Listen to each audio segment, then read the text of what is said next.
Hello guys, welcome back to my YouTube channel. Guys, last video में हमने multi level queue scheduling के बारे में देखा था और हमने ये भी देखा था कि मल्टी लेवल क्यू शेड्यूलिंग कैसे काम करती है। गाइस, इस वीडियो में मैं आपको मल्टी लेवल फीडबैक शेड्यूलिंग के बारे में बताने जा रहा हूँ, जो कि उसका एक्सटेंडेड पार्ट है।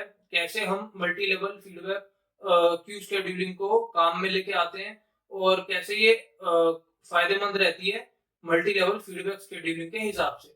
तो गाइस, बिना किसी देरी के चलिए स्टार्ट करते हैं। गाइस, आज का टॉपिक है मल्टी लेवल फीडबैक शेड्यूलिंग। और इस टॉपिक को स्टार्ट करने से पहले मैं आपको ये बता दूं कि यहाँ पे हमने 4 क्यू बना रखी हैं, जिनकी क्लासिफिकेशन हम प्रायोरिटी के बेसिस पे करेंगे। जो Q1 है उसकी प्रायोरिटी सबसे ज्यादा हाई है, Q2 की प्रायोरिटी उससे कम है, Q3 की उससे कम है और Q4 की सबसे कम है। तो इसमें क्या होगा कि अगर कोई भी टेक्निक आप यूज कर सकते हो सीपीयू शेड्यूलिंग की, जैसे मैंने यहाँ पे एफसीएफएस करी है और यहाँ पे आप क्या कहते हैं, कोई भी राउंड रॉबिन कर सकते हो, एसडीएफ कर सकते हो, वो आपकी मर्जी है कि आपने कौन सी सीपीयू शेड्यूलिंग इस्तेमाल करनी है। तो बेसिक यही होगा यहाँ पे कि जो हाईएस्ट प्रायोरिटी वाला जो टास्क है, अगर वो कंप्लीट हो जाता है तो वो सीपीयू से बाहर चला जाएगा।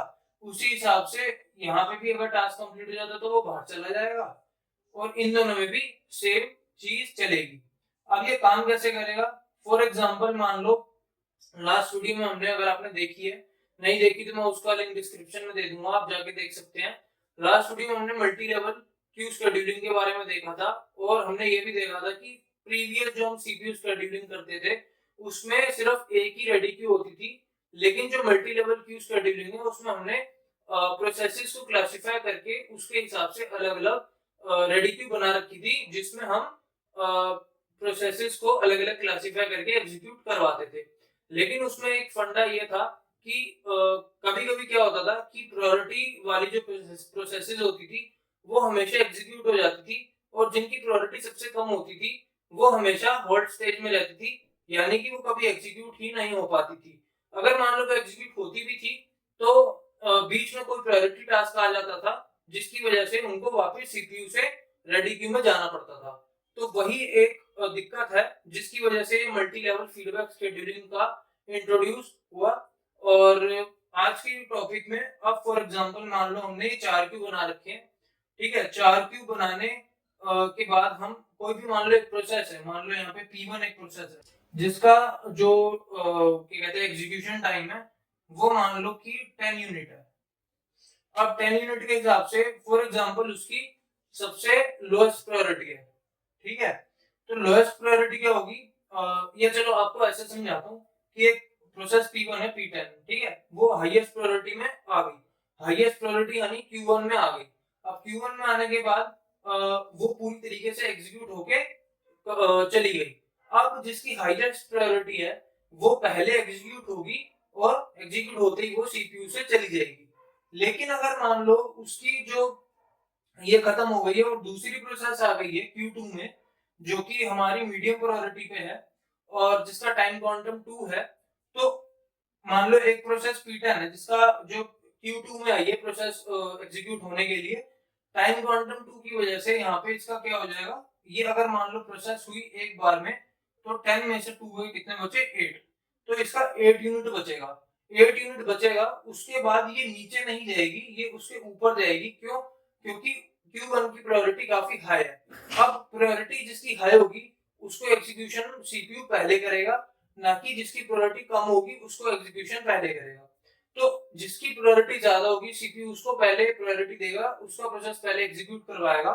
तो जो बची हुई प्रोसेस है वो Q1 में जाएगी, इसको यहाँ से फीडबैक मिल जाएगा, Q2 से फीडबैक मिलेगा Q1 पे, और जो रेस्ट प्रोसेस है, जो बची हुई प्रोसेस है, वो Q1 में जाके एग्जीक्यूट हो जाएगी और वो सीपीयू से बाहर चली जाएगी। वैसे ही सेम प्रोसेस यहाँ पे है कि Q3 में अगर मान लो प्रोसेस आती है जिसका टाइम क्वांटम 10 है, तो यहाँ पे प्रोसेस एग्जीक्यूट होगी। तो 10 में से 4 गए, कितने बचे? अब 6। मान लो 10 में से 4 गए, कितने बचे? 6। अब यहाँ से इसको फीडबैक मिलेगा। फीडबैक मिलेगा जैसे ही Q2 में जाएगी, क्योंकि Q3 से Q2 की प्रायोरिटी ज्यादा है, तो Q2 में ये इसको फीडबैक मिलते ही Q2 में उसकी एग्जीक्यूशन स्टार्ट हो जाएगी। उसके बाद 6 में से इसका टाइम क्वांटम 2 है, तो 6 में से 2 गए, कितने बचे? 4, ठीक है। अब यहां से इसको फीडबैक मिलेगा, Q1 पे दोबारा जाएगी, Q1 पे जाते ही अब इसकी प्रायोरिटी सबसे ज्यादा है, तो यहाँ पे पूरी एग्जीक्यूट होके वो CPU से बाहर चली जाएगी। वैसा ही Q4 में है।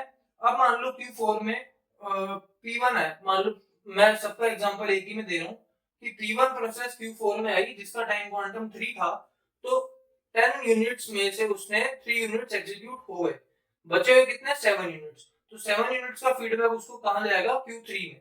Q3 में 7 यूनिट्स का फीडबैक जाते ही वो टाइम क्वांटम 4 के हिसाब से एग्जीक्यूट होगी, जो कि आपका टाइम क्वांटम 3 बचा, यानी 3 यूनिट्स बची, 7 में से 4 गए तो 3 बचे।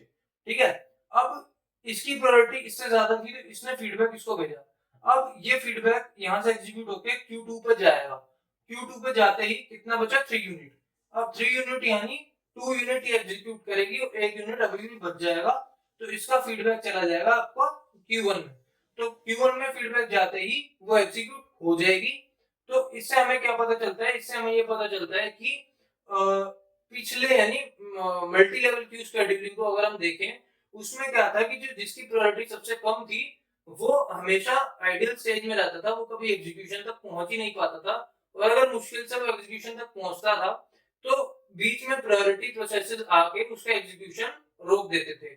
लेकिन मल्टी लेवल फीडबैक शेड्यूलिंग में ऐसा नहीं होता।